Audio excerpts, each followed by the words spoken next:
നമസ്കാരം. ഒരു designing firm അല്ലെങ്കിൽ ഒരു ഡിസൈൻ കൺസൾട്ടേഷൻ ഫേം ഫേസ് ചെയ്യുന്ന ഏറ്റവും വലിയ പ്രശ്നമാണ് ക്ലയൻസ് പറയുന്ന അഭിപ്രായങ്ങൾ. ഒരു 100 കൂട്ടം അഭിപ്രായങ്ങൾ പറയും. നിങ്ങൾക്കറിയാം, ഈ അഭിപ്രായങ്ങൾ ഇംപ്ലിമെൻറ്റ് ചെയ്ത് കഴിഞ്ഞാലും അതിനുവേണ്ടി നമ്മൾ എത്ര എഫേർട്ട് ഇട്ട് കഴിഞ്ഞാലും എത്രത്തോളം സമയം സ്പെൻഡ് ചെയ്ത് കഴിഞ്ഞാലും നല്ലൊരു ഔട്ട്പുട്ട് വരത്തില്ല. കാരണം ഒട്ടും ലോജിക്കലായിട്ടുള്ള അഭിപ്രായങ്ങളല്ല അവർ പറയുന്നതെന്നുള്ളത് വളരെ വ്യക്തമായിട്ട് നിങ്ങൾക്കറിയാം. പക്ഷേ വേറൊരു നിവർത്തിയില്ല, നിങ്ങൾക്കത് ചെയ്തു കൊടുത്തേ മതിയാവൂ. അവസാനം ഒരുപക്ഷെ ഈ മോശമായിട്ടുള്ള വർക്കായിരിക്കാം അവർ അക്സെപ്റ്റ് ചെയ്യുന്നത്. അല്ലാന്നുണ്ടെങ്കിൽ ഇത് റിജക്റ്റ് ചെയ്തിട്ട് നിങ്ങൾ ആദ്യം ചെയ്തത്, ഇത്രയും നിങ്ങൾ എഫേർട്ട് എടുത്തതെല്ലാം കളഞ്ഞ് നിങ്ങൾ ആദ്യം ചെയ്തിട്ടുള്ളതായിരിക്കും ക്ലയൻറ്റ് അക്സെപ്റ്റ് ചെയ്യുന്നത്. ഇത്തരത്തിലുള്ള സിറ്റുവേഷൻ സ്വാഭാവികമായിട്ടും മിക്കവാറും എല്ലാ ബ്രാൻഡ് കൺസൾട്ടേഷൻ ഫേംസിനും അല്ലെങ്കിൽ ഡിസൈനിങ് ഫേംസും ഫേസ് ചെയ്യുന്നൊരു കാര്യമാണ്. ഇതിനെന്താണ് ഒരു സൊല്യൂഷൻ? ഇത് കാലങ്ങളായിട്ട് ഈ പറയുന്ന ഡിസൈനിങ് ഫേംസ് അന്വേഷിച്ചുകൊണ്ടിരിക്കുന്ന ഒരു ചോദ്യമാണ്. ഇതിനെ നമുക്ക് എങ്ങനെ സോൾവ് ചെയ്യാൻ കഴിയുമെന്നുള്ളത് ഞാൻ കുറച്ച് പോയിന്റ്സ് നിങ്ങൾക്ക് പറഞ്ഞുതരാം. അതൊന്ന് ഇംപ്ലിമെൻറ്റ് ചെയ്യാനായിട്ട് ശ്രമിക്കൂ. ഈ വീഡിയോ ഒന്ന് മുഴുവനായിട്ട് നിങ്ങൾ കാണാനായിട്ട് നോക്കുക. കാരണം അതിനകത്ത് ചില വാലിഡ് ആയിട്ടുള്ള പോയിന്റ്സ് ഞാൻ ഇടയിലായിരിക്കും പറയുന്നത്. ഈ ഒരു വീഡിയോൻ്റെ ഒരു പാർട്ട് 1 വീഡിയോ ഞാൻ ചെയ്തിട്ടുണ്ടായിരുന്നു. ബിസിനസ് ഓണേഴ്സ് കാണേണ്ട വീഡിയോ. എന്തുകൊണ്ട് ബിസിനസ് ഓണേഴ്സ് പല അഭിപ്രായങ്ങൾ പറയുന്നു, എന്തുകൊണ്ട് ബിസിനസ് ഓണേഴ്സിന് ഒരു ലോഗോവും അല്ലെങ്കിൽ ഒരു ഡിസൈൻ എലമെൻറ്റും ഇഷ്ടപ്പെടുന്നില്ല എന്നുള്ളതുമായി ബന്ധപ്പെട്ടുള്ള ഒരു വീഡിയോ ഞാൻ ഈ ഒരു വീഡിയോയ്ക്ക് മുമ്പായിട്ട് ഞാൻ ചെയ്തിട്ടുണ്ടായിരുന്നു. ആ വീഡിയോ ഒന്ന് പറ്റിയാൽ നിങ്ങൾ കാണാനായിട്ട് നോക്കുക. അതിൽ പറഞ്ഞിട്ടുള്ള ഒരു പോയിന്റ് ആയിരുന്നു ഡങ്കിൻ ക്രങ്കർ എഫക്റ്റ് എന്ന് പറയുന്നത്. എന്ന് വെച്ച് കഴിഞ്ഞാൽ ക്ലയൻറ്റിന് ഒരു വിഷയവുമായി ബന്ധപ്പെട്ടിട്ടുള്ള നോളേജ് ഇല്ല, ഡിസൈനിങ്ങുമായി ബന്ധപ്പെട്ടുള്ള നോളേജ് ഇല്ല. അതുകൊണ്ടാണല്ലോ അവർ നിങ്ങളെ സമീപിച്ചിട്ടുള്ളത്.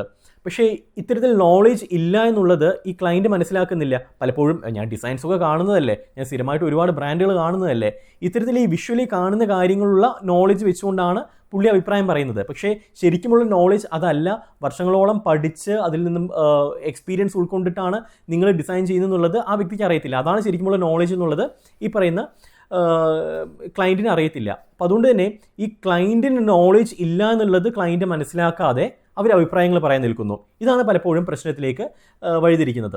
ഇനി ഈ ഡങ്കൻ ക്രങ്കർ എഫക്റ്റ് നിങ്ങൾക്കും ബാധകമാണ്. കാരണം നിങ്ങൾ ഈ ഒരു മേഖലയിൽ എക്സ്പേർട്ടാണ്, വർഷങ്ങളുടെ പ്രവർത്തന പരിചയമുള്ള ആൾക്കാരാണ്. എന്ത് വർക്കൗട്ടാവും എന്ത് വർക്കൗട്ട് ആവില്ല എന്നുള്ള കാര്യങ്ങളെല്ലാം നിങ്ങൾക്ക് നന്നായിട്ട് അറിയാം. നിങ്ങളുടെ ക്ലയൻറ്റിനെയും ഇതേപോലെ ഓവർ എസ്റ്റിമേറ്റ് ചെയ്യുകയാണ് ചെയ്യുന്നത് പലപ്പോഴും. അതായത് ക്ലയൻറ്റിന് ഈ വിഷയത്തെക്കുറിച്ചിട്ട് അറിയില്ല എന്നുള്ള കാര്യം നിങ്ങൾ മനസ്സിലാക്കുന്നില്ല, അല്ലെങ്കിൽ നിങ്ങളുടെ അത്ര തന്നെ നോളേജബിൾ ആണ് ക്ലയൻറ്റ് എന്ന് മനസ്സിലാക്കിയിട്ട് ആ ലെവലിൽ നിന്നുകൊണ്ട് നിങ്ങൾ എന്ത് ചെയ്യുന്നു, ഈ കാര്യം എക്സ്പ്ലെയിൻ ചെയ്യുന്നു. അതായത് ഒരു 5ാം ക്ലാസ്സുകാരൻ്റെ അടുത്ത് ഡിഗ്രിക്കാരന് എടുക്കുന്ന ക്ലാസ്സസ് എടുത്തു കഴിഞ്ഞാൽ, അല്ലെങ്കിൽ ഡിഗ്രിക്കാരനെ പഠിപ്പിച്ചു കൊടുക്കുന്ന കാര്യങ്ങൾ പഠിപ്പിച്ചു കൊടുത്തു കഴിഞ്ഞാൽ ഈ 5ാം ക്ലാസ്സുകാരനെ മനസ്സിലാവത്തില്ല. അവന് മനസ്സിലാവണമെന്നുണ്ടെങ്കിൽ അവൻ്റെ ലെവലിൽ നിന്നുകൊണ്ട് നിങ്ങൾ എക്സ്പ്ലെയിൻ ചെയ്യേണ്ടതായിട്ട് വരും. പലപ്പോഴും ഈ ക്ലയൻസിൻ്റെ അടുത്ത് ഒരു കാര്യം എക്സ്പ്ലെയിൻ ചെയ്ത് കൊടുക്കുന്ന സമയത്ത് ക്ലയൻറ്റിന് ഒരുപക്ഷെ നോളേജ് അറിയത്തില്ല, ക്ലയൻറ്റിന് എത്രത്തോളം അറിയില്ല എന്നുള്ള കാര്യം ക്ലയൻറ്റിന് അറിയത്തില്ല. അപ്പോൾ ഈ ക്ലയൻറ്റിൻ്റെ താഴെയുള്ള ആ അനുസരിച്ചിട്ട് നിങ്ങളും താഴ്ന്നിട്ട് വേണം ഈ കാര്യം എക്സ്പ്ലെയിൻ ചെയ്ത് കൊടുക്കാനായിട്ട്. ഇതിൻ്റെ ടെക്നിക്കൽ വശങ്ങളെല്ലാം വളരെ ഡീറ്റെയിൽഡ് ആയിട്ട് നിങ്ങൾ എക്സ്പ്ലെയിൻ ചെയ്ത് കൊടുക്കേണ്ടതായിട്ടുള്ളൊരു അവസ്ഥ വരും. എപ്പോഴും ഒരു ക്ലയൻറ്റിന് കിട്ടിക്കഴിഞ്ഞാൽ ഒരു 2-വേ കമ്മ്യൂണിക്കേഷൻ ഓപ്പൺ ചെയ്ത് വെക്കുക. ഇനീഷ്യലി തന്നെ ഒരു നല്ലൊരു ബ്രെയിൻ സ്ട്രോമിങ് അവിടെ നടത്തുക. ക്ലയൻറ്റിൻ്റെ ബിസിനസ്സിനെ കുറിച്ച് വളരെ ഡീറ്റെയിൽ ആയിട്ട് ചോദിക്കുക. ക്ലയൻറ്റിനെ പറയാൻ അനുവദിക്കുക, പറയേണ്ട കാര്യങ്ങളെല്ലാം പറഞ്ഞോട്ടെ. ഇതെല്ലാം നിങ്ങൾ കൃത്യമായിരുന്ന് കേൾക്കുക, എല്ലാം നോട്ട് ചെയ്ത് വയ്ക്കുക. നോട്ട് ചെയ്യാൻ ഒരിക്കലും മറക്കരുത്. കാരണം ക്ലയൻറ്റ് എപ്പോൾ വേണമെന്നുണ്ടെങ്കിൽ കാലുമാറാം. ക്ലയൻറ്റ് എപ്പോൾ വേണമെന്നുണ്ടെങ്കിലും അവരുടെ ഒപ്പീനിയൻ ചേഞ്ച് ചെയ്യാനായിട്ടുള്ള സാധ്യതയുണ്ട്. ഇത് ഞാൻ പറഞ്ഞില്ലല്ലോ എന്ന രീതിയിൽ പറയാനായിട്ടുള്ള സാധ്യതയുണ്ട്. അപ്പം ഇതെല്ലാം കൃത്യമായിട്ടും നോട്ട് ചെയ്ത് വയ്ക്കുക, റെക്കോർഡിക്കലാക്കുക. മിനിറ്റ്സ് ബുക്ക് ഉണ്ടാക്കാൻ പറ്റുകയാണെങ്കിൽ അതുകൂടി നിങ്ങൾ ഉണ്ടാക്കി വയ്ക്കുക. കൃത്യമായിട്ട് ക്ലയൻറ്റിന് അത് അയച്ചും കൊടുക്കുക. ചോദ്യങ്ങൾ ചോദിക്കുക ക്ലയൻറ്റിനോട്, ക്ലയൻറ്റിൻ്റെ കയ്യിൽ നിന്ന് ഉത്തരം എടുക്കുക, അത് നോട്ട് ചെയ്ത് വെക്കുക. ക്ലയൻറ്റിന് ഈ വിഷയത്തെക്കുറിച്ചിട്ട് അധികം ധാരണ ഇല്ല എന്ന് നിങ്ങൾ മനസ്സിലാക്കിയിട്ടുണ്ടെന്നുണ്ടെങ്കിൽ അത് ക്ലയൻറ്റിനെ ഒന്ന് ഇൻഡയറക്റ്റ്ലി മനസ്സിലാക്കി കൊടുക്കുക. ഡയറക്റ്റ് സാർക്ക് ഇതിനെക്കുറിച്ചിട്ട് വലിയ ധാരണയില്ല എന്ന് പറയാതെ ഇൻഡയറക്റ്റ്ലി ഇത് മനസ്സിലാക്കി കൊടുക്കുക. അതിന് ക്ലയൻറ്റ് പോലും ചിന്തിക്കാത്ത കുറേ ചോദ്യങ്ങൾ അങ്ങോട്ടേക്ക് ഇട്ട് കൊടുക്കുക, അതിനുള്ള ഉത്തരം ചോദിക്കുക. അപ്പോൾ പലപ്പോഴും ക്ലയൻറ്റ് കൺഫ്യൂസ്ഡ് ആവാനായിട്ടുള്ള സാധ്യത കൂടുതലാണ്. ഇതിൽ കൺഫ്യൂഷൻ വന്നു കഴിഞ്ഞാലേ ആളൊരു കൺക്ലൂഷനിലേക്ക് എത്തത്തുള്ളൂ. ആ ഒരു മീറ്റിങ്ങോടുകൂടി എന്താണ് നമ്മൾ കൊടുക്കാൻ ഉദ്ദേശിക്കുന്നത് എന്നുള്ള കാര്യം ആൾക്ക് കൃത്യമായിട്ട് പറഞ്ഞ് മനസ്സിലാക്കി കൊടുക്കുക. സോ ആ ഇനീഷ്യൽ കമ്മ്യൂണിക്കേഷൻ, ഇനീഷ്യൽ കോൺവെർസേഷൻ വളരെ ഇമ്പോർട്ടൻ്റ് ആണ്. ഈ കാര്യങ്ങളെല്ലാം കൃത്യമായി റെക്കോർഡ് ചെയ്ത് വയ്ക്കുക. പറ്റുകയാണെങ്കിൽ ക്ലയൻറ്റ് ഇത് അയച്ചു കൊടുക്കുകയും ചെയ്യുക. ഇതാണ് നമ്മൾ മീറ്റിങ്ങിൽ ഡിസ്കസ് ചെയ്തിട്ടുള്ള കാര്യം എന്നുള്ളത്. ഇനി രണ്ടാമതായിട്ട് ചെയ്യേണ്ടത്, നമ്മളൊരു ഫൈനൽ ഔട്ട്പുട്ട് ചെയ്യുന്നതിന് മുമ്പ് നിങ്ങളെല്ലാവരും ചെയ്യുന്നൊരു കാര്യമായിരിക്കും ഇതിൻ്റെ ഒരു മൂഡ് ബോർഡ്, അല്ലാന്നുണ്ടെങ്കിൽ ഇത് വിഷ്വൽ റെപ്രസെൻറ്റേഷൻ, സ്റ്റൈൽസ്കേപ്പ് എന്നൊക്കെ പറയാം. ഈ വിഷ്വൽ റെപ്രസെൻറ്റേഷൻ ഒന്ന് ഉണ്ടാക്കിയിട്ട് കാണിച്ചു കൊടുക്കുക. 2-3 തീമുകൾ നിങ്ങൾ ഉണ്ടാക്കിയിട്ട് കാണിച്ചു കൊടുക്കുക. കാരണം അല്ലാന്നുണ്ടെങ്കിൽ കാരണം പ്ലെയിൻ പേപ്പറാണ് അപ്പോൾ ഉള്ളത്, മുമ്പിൽ ഒന്നുമില്ല, എന്താണ് ചെയ്യേണ്ടതെന്ന് ഒരു പിടിയുമില്ല. ക്ലയൻറ്റിൻ്റെ മനസ്സിലുള്ള എന്താണെന്നുള്ളത് ക്ലയൻറ്റിനെ എക്സ്പ്ലെയിൻ ചെയ്ത് തരാൻ പലപ്പോഴും കഴിഞ്ഞൊന്നും വരത്തില്ല. ഈ ഡിസൈൻ എലമെൻ്റ് ആയതുകൊണ്ട് തന്നെ ഇത് വാക്കുകൾ കൊണ്ട് എക്സ്പ്രസ് ചെയ്യാൻ കഴിയത്തില്ല, തൊട്ട് കാണിച്ചു തരാനേ കഴിയത്തുള്ളൂ നമുക്ക് ഇങ്ങനെയാണ് വേണ്ടതെന്നുള്ളത്. അപ്പം അതിന് സൗകര്യം ഒരുക്കുന്ന രീതിയിൽ കുറച്ച് വിഷ്വൽ എലമെൻറ്റ്സ് നിങ്ങൾ ഉണ്ടാക്കി, കുറച്ച് തീമുകൾ നിങ്ങൾ ഉണ്ടാക്കിയിട്ട് കാണിച്ചു കൊടുക്കുക. അതിൽ ഏത് തീമാണെന്നുള്ളവർ ചൂസ് ചെയ്തോട്ടെ. ആ തീമിനനുസരിച്ചുള്ള രീതിയിൽ നിങ്ങൾക്ക് പിന്നീട് ഡിസൈനിങ് ആണെന്നുണ്ടെങ്കിലും ബാക്കി പേരാണെന്നുണ്ടെങ്കിലും എല്ലാം ചെയ്താൽ മതി. മൂന്നാമതായിട്ട് ഒരു കളക്റ്റീവ് ഫീഡ്ബാക്ക് എടുക്കുക. അതായത് നിങ്ങൾ ഡിസൈൻസ് ആളുടെ മുമ്പിൽ പ്രസൻറ്റ് ചെയ്യുന്നു, ആൾ ചില ഡിസൈൻസ് ഇഗ്നോർ ചെയ്യുന്നു, കൃത്യമായിട്ട് ചോദിക്കുക എന്തുകൊണ്ടാണ് അത് ഇഗ്നോർ ചെയ്തെന്നുള്ളത്. കാരണം ഇവിടെയാണ് കസ്റ്റമേഴ്സ് പലപ്പോഴും ട്രാപ്പിൽ പെടുന്നത്. കാരണം അവർക്ക് വൈ എന്നുള്ളതിൻ്റെ ഉത്തരം പറയാനായിട്ട് കഴിയത്തില്ല, എന്തുകൊണ്ട് ഇഷ്ടപ്പെട്ടില്ല അവർക്ക് പറയാൻ കഴിയത്തില്ല. അപ്പോൾ ഇത്തരത്തിലുള്ള ചോദ്യങ്ങൾ ചോദിച്ചു കഴിഞ്ഞാൽ അവർ കുറച്ചുകൂടെ കൺഫ്യൂസ്ഡ് ആവും. അൾട്ടിമേറ്റ്ലി ഇത്രയേ ഉള്ളൂ, നമുക്ക് കൺക്ലൂഷനിൽ എത്തണം. അല്ലാന്നുണ്ടെങ്കിൽ ഇതിങ്ങനെ ലൂപ്പ് പോലെയാണ് പോയിക്കൊണ്ടേയിരിക്കും, ഇതിനൊരു അവസാനം ഉണ്ടാവില്ല, അന്ത്യം ഉണ്ടാവില്ല, ക്ലയൻറ്റിന് ഒന്നും ഇഷ്ടപ്പെടാൻ പോകുന്നില്ല. സോ ഇഷ്ടപ്പെടണമെന്നുണ്ടെങ്കിൽ ക്ലയൻറ്റ് തന്നെ ഇതിനുള്ളൊരു സൊല്യൂഷൻ കണ്ടെത്തണം, ക്ലയൻറ്റ് തന്നെ ഇതിനുള്ളൊരു കൺക്ലൂഷനിലേക്ക് എത്തുകയും വേണം. അത് എത്തിക്കാനായിട്ടുള്ളൊരു ബ്രിഡ്ജ് ആയിരിക്കണം നിങ്ങൾ. ചോദ്യങ്ങൾ ഇട്ട് കൊടുക്കുന്നു, അതിനുള്ള ഉത്തരം പറയുന്നു, വൈ എന്നുള്ള ചോദ്യം ചോദിക്കുന്നു, അതിനുള്ള ഉത്തരം പറയുന്നു, ക്ലയൻറ്റ് കൺഫ്യൂസ്ഡ് ആവുന്നു, അവസാനം ഉത്തരം കണ്ടെത്തുന്നു, അങ്ങനെ ഇതിലേക്ക് ലാൻഡ് ചെയ്യുന്നു. ഇത് പറയുന്നത്ര ഈസി അല്ല, ഇത് കുറച്ചധികം കോംപ്ലിക്കേറ്റഡ് പ്രോസസ്സ് തന്നെയാണ്. ഇനി മൂന്നാമത് ഡെഫിനറ്റ്ലി ക്ലയൻറ്റ്സ് ഒട്ടും അക്സെപ്റ്റ് ചെയ്യാൻ കഴിയാത്ത പല അഭിപ്രായങ്ങളും പറയും. ഇവിടെ ഇന്ന കളർ വേണ്ട, ഇന്ന കളർ ഉപയോഗിച്ച് നോക്കൂ, നമുക്കറിയാം ഈ കളർ ഉപയോഗിച്ച് കഴിഞ്ഞാൽ ഇത് ഒട്ടും കൊള്ളത്തില്ല, ഇത് മാർക്കറ്റിൽ പോകത്തില്ല എന്നുള്ളത്. പക്ഷേ ഈവൻ നമുക്കിത് കളർ ചേഞ്ച് ചെയ്യാന്ന് വെച്ചാൽ ഒരു പക്ഷേ സമയം ഒരുപാട് കൺസ്യൂം ചെയ്യുന്നൊരു കാര്യമായിരിക്കും, അല്ലെങ്കിൽ ഒരു ഡിസൈൻ എലമെൻറ്റ് മാറ്റുക എന്ന് പറയുന്നത്. നമുക്കറിയാം അത്രത്തോളം എഫേർട്ട് എടുത്തിട്ടും അതിലൊന്നും റിസൾട്ട് ഉണ്ടാവാൻ പോകുന്നില്ല. ഇത് ക്ലയൻറ്റിനെ കൃത്യമായിട്ട് ടെക്നിക്കലി ആളെ പറഞ്ഞ് മനസ്സിലാക്കുക തന്നെ വേണം, അതിനുള്ളൊരു വോയിസ് നിങ്ങൾക്ക് വേണം. സോ ഈ ഇമ്പാക്റ്റ് പ്രോപ്പറായിട്ട് എക്സ്പ്ലെയിൻ ചെയ്ത് കൊടുക്കണം. ഇത്തരത്തിൽ ചെയ്ത് കഴിഞ്ഞാൽ ഇത് വർക്കൗട്ട് ചെയ്യാൻ പോകുന്നില്ല, എന്തുകൊണ്ട്, വിത്ത് എക്സാമ്പിൾ നിങ്ങൾക്കത് എക്സ്പ്ലെയിൻ ചെയ്യാനായിട്ട് കഴിയണം.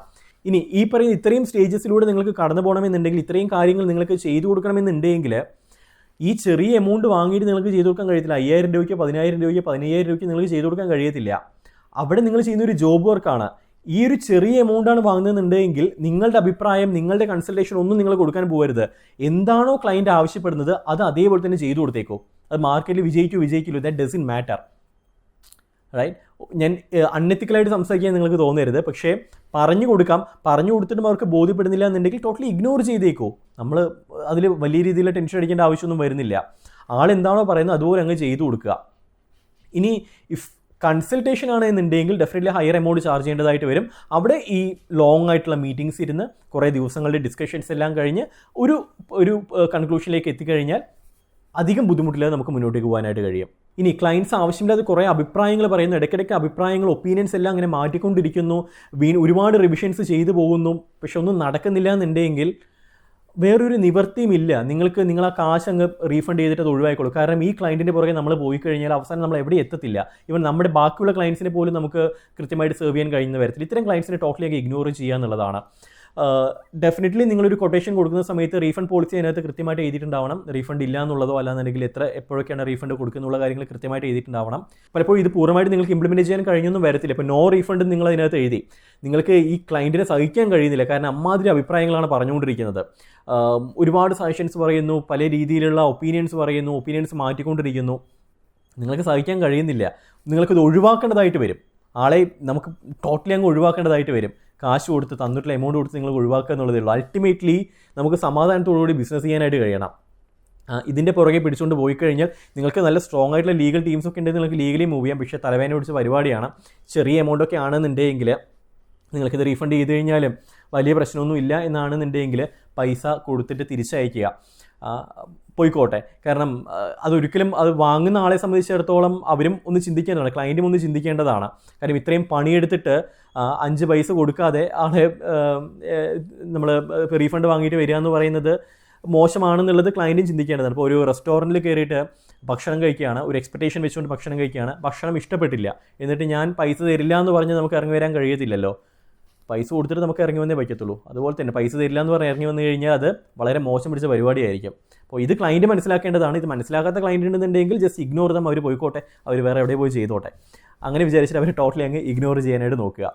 ഓക്കെ, സോ ഈ കൺസൾട്ടേഷൻ എന്ന് പറയുന്നതും ഈ ഡിസൈനിങ് എന്ന് പറയുന്നതും it is not an easy task എന്നുള്ളത് ചെയ്യുന്നവർക്ക് കൃത്യമായിട്ട് അറിയാം. സോ ഞാൻ മേലെ പറഞ്ഞിട്ടുള്ളത് ഒരു 100% സൊല്യൂഷൻ ഒന്നും അല്ല, പക്ഷേ മിക്കവാറും പ്രശ്നങ്ങളെല്ലാം ഈ സ്റ്റെപ്സിലൂടെ പ്രോപ്പറായിട്ട് സിസ്റ്റമാറ്റിക് ആയിട്ട് പ്രൊഫഷണലായിട്ട് പോകുന്നത് വഴി നമുക്ക് അവോയ്ഡ് ചെയ്യാനായിട്ട് കഴിയും. അത് ഗ്രാജുവലി നിങ്ങൾ ബിസിനസ് കൺസൾട്ടേഷൻ ചെയ്ത് അല്ലെങ്കിൽ ഡിസൈനിങ് ചെയ്ത് നിങ്ങളൊരു ഏജിലേക്ക് എത്തുന്ന സമയത്ത് ഓട്ടോമാറ്റിക്കലി ആൾക്കാർ നിങ്ങളെ ട്രസ്റ്റ് ചെയ്യാനായിട്ട് തുടങ്ങും. നിങ്ങളുടെ ക്ലയൻറ്റ്സ് നിങ്ങളെ ട്രസ്റ്റ് ചെയ്യാനായിട്ട് തുടങ്ങും. ഒന്ന് തലയൊക്കെ നരച്ച് തുടങ്ങുന്ന സമയത്ത് people will definitely trust you. ആ സമയത്ത് നിങ്ങൾ എന്ത് ചെയ്തു കൊടുത്തു കഴിഞ്ഞാലും they will accept it. So അതുവരെ ഈ പറയുന്ന സ്ട്രഗിൾസിലൂടെ പോയേ പറ്റൂ. ആ സ്ട്രഗിൾസ് കുറയ്ക്കാനായിട്ടുള്ള കുറച്ച് പോയിന്റ്സാണ് ഞാൻ പറഞ്ഞത്. മറ്റൊരു വിഷയമായിട്ട് കാണുമ്പോൾ ഒരു സിജുരാജ് സൈനിങ് ഓഫ്. Good bye.